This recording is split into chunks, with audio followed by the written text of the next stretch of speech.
اللہ رب العزت نے سورہ رحمان میں ارشاد فرمایا ہے، اور جو کچھ اس زمین پر ہے اس کو فنا ہونا ہے، اور باقی رہ جانے والی ذات صرف تیرے رب کی ہے جو صاحب جلال ہے اور احسان کرنے والا ہے۔ دنیا کا فنا ہونا اور قیامت کا قائم ہونا ایک ایسی تلخ حقیقت ہے جس کو دنیا سے محبت کرنے والا انسان کبھی نہیں ماننا چاہتا، لیکن اللہ رب العزت نے جس طرح اس کائنات کو تخلیق فرمایا اسی طرح یہ کائنات فنا ہو کر رہے گی۔ ہر چیز اپنے انجام کو پہنچے گی اور ہر انسان نے اپنے اپنے اعمال کا بدلہ قیامت کے دن لینا ہے۔ جس طرح اللہ تبارک و تعالیٰ نے قرآن مجید کی سورہ مومن میں فرمایا ہے، اور بے شک قیامت ضرور قائم ہونے والی ہے، اس میں کوئی شک نہیں، لیکن اکثر لوگ اسے نہیں مانتے۔ ناظرین، آج ہم بات کرنے والے ہیں کہ قیامت سے پہلے آنے والا آخری رمضان المبارک کیسا ہوگا، اس رمضان کے اندر کون کون سے واقعات رونما ہوں گے، اور قیامت سے پہلے آنے والے اس آخری رمضان کے اندر لوگ اندھے بہرے کیوں ہو جائیں گے،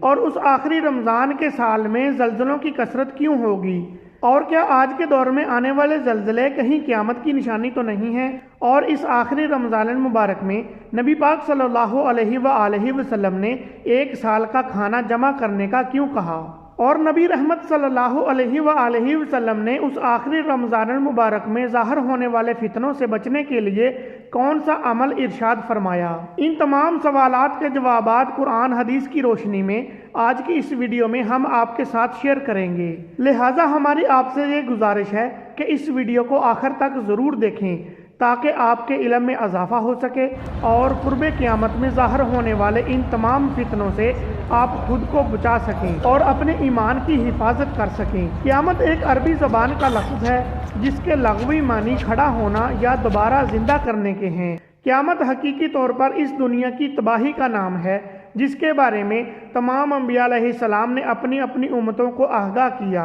بحیثیت مسلمان قیامت کا قائم ہونا اور روز محشر پر ایمان لانا ہم سب کے لیے ضروری ہے۔ قیامت کب آئے گی اور کس طرح آئے گی، یہ سب باتیں اللہ رب العزت کے علاوہ کوئی نہیں جانتا، لیکن قیامت کے قائم ہونے سے پہلے جو نشانیاں ظہور پذیر ہوں گی اس کے بارے میں آج سے 1400 سال پہلے نبی صلی اللہ علیہ وآلہ وسلم نے اپنی امت کو مکمل طور پر آگاہ فرما دیا تھا۔ قیامت کی وہ نشانیاں جو رسول اللہ صلی اللہ علیہ وآلہ وسلم نے اپنی امت کو بتائیں وہ اپنے زمانے کے اعتبار سے 3 درجات رکھتی ہیں۔ ان میں پہلا درجہ علامات بعیدہ کا ہے جو کہ ان علامات پر مشتمل ہے جو قیامت سے پہلے ظاہر ہو جائیں گی۔ دوسرا درجہ علامات صغریٰ کہلاتا ہے، اور تیسرا درجہ علامات کبریٰ کہلاتا ہے۔ یہ وہ نشانیاں ہوں گی جو قیامت کے بالکل قریب ظاہر ہوں گی، جس سے یہ بات بالکل واضح طور پر ظاہر ہو جائے گی کہ اب قیامت بالکل قریب آ چکی ہے۔ قیامت سے پہلے آنے والا آخری رمضان بھی انہی نشانیوں میں سے ایک نشانی ہے۔ حضرت انس رضی اللہ تعالی عنہ فرماتے ہیں کہ رسول اللہ صلی اللہ علیہ وآلہ وسلم نے ارشاد فرمایا، قیامت قائم نہ ہوگی جب تک زمانہ آپس میں قریب نہ ہو جائیں۔ سال مہینے کے برابر ہو جائیں گے، اور مہینے ہفتوں کے برابر، اور ہفتہ دن کے برابر، اور دن گھنٹوں کے برابر ہو جائیں گے۔ ایک گھنٹہ ایک چنگاری کی طرح ہوگا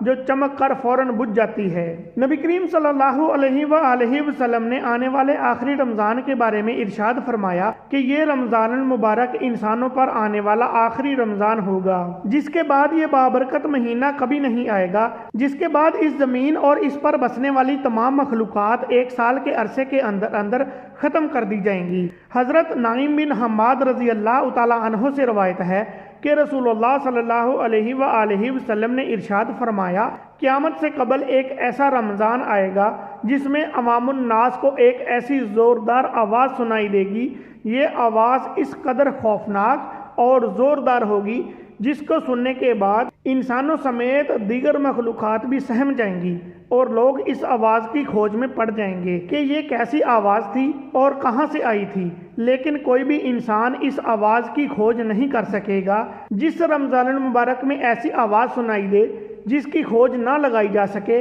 تو اس کے بعد 1 سال کا رزق اپنے گھروں میں جمع کر لینا، کیونکہ اس کے بعد دنیا سے رزق اٹھا لیا جائے گا۔ ناظرین، یہ مہینہ رمضان المبارک حضرت امام مہدی علیہ السلام کے ظہور سے پہلے آئے گا اور اس رمضان المبارک کے بعد حضرت امام مہدی علیہ السلام کا ظہور ہوگا۔ اس رمضان میں سورج گرہن لگے گا اور آسمان پر ستون کی مانند کوئی چیز روشن ہوگی، اور اسی رمضان المبارک میں ملک شام میں سیافانی کی جانب سے مسلمانوں کا قتل عام کیا جائے گا۔ جب رسول اللہ صلی اللہ علیہ وآلہ وسلم نے فرمایا اس رمضان کے اندر ایک زوردار اور زبردست آواز آئے گی، تو صحابہ کرام نے رسول اللہ صلی اللہ علیہ وآلہ وسلم سے پوچھا، یا رسول اللہ، یہ آواز رمضان المبارک کے اول حصے میں آئے گی یا پھر درمیان میں یا پھر آخر میں؟ تو نبی صلی اللہ علیہ وآلہ وسلم نے ارشاد فرمایا، یہ آواز نصف رمضان میں ظاہر ہوگی۔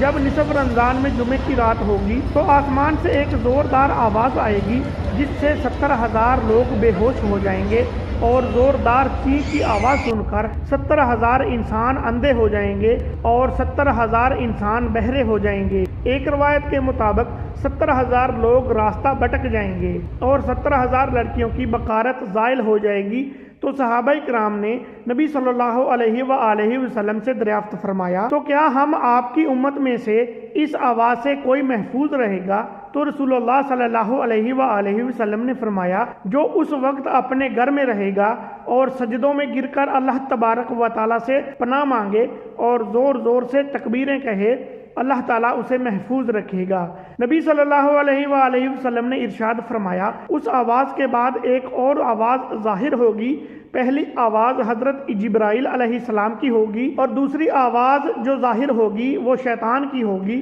حضرت عبداللہ بن مسعود رضی اللہ تعالیٰ عنہ سے روایت ہے کہ رسول اللہ صلی اللہ علیہ وآلہ وسلم نے فرمایا کہ اس رمضان میں چیخ سنائی دے گی اور شوال میں شور شرابہ ہوگا اور زکوٰۃ کے مہینے میں قبائل کی بغاوت ہوگی اور ذی الحج کو خون خرابہ ہوگا، اور محرم الحرام کا مہینہ تو کیا ہی مہینہ ہوگا۔ ہم نے پوچھا، یا رسول اللہ، یہ چیخ کیسی ہوگی؟ تو نبی صلی اللہ علیہ وآلہ وسلم نے فرمایا کہ جمعۃ المبارک کی رات کو دھماکہ ہوگا جو سونے والوں کو بیدار کر دے گا اور کھڑے ہونے والوں کو بٹھا دے گا۔ شریف زادیاں اپنی خلوت گاہوں سے باہر نکل آئیں گی۔ اس سال زلزلوں کی کثرت ہوگی۔ جب تم جمعہ کے دن فجر کی نماز پڑھ لو تو اپنے رب کے گھر میں داخل ہو کر دروازے اور کھڑکیاں بند کر لینا اور اپنی چادریں اوڑھ لینا، اپنے کان بند کر لینا، اور جب تمہیں چیخ کا احساس ہو تو اللہ رب العزت کی بارگاہ میں سجدے میں گر جانا اور یہ پڑھنا، اور پاک ہے وہ ذات جو تمام نقائص سے پاک ہے، جو ایسا کرے گا وہ نجات پائے گا اور جو ایسا نہیں کرے گا وہ ہلاک ہو جائے گا۔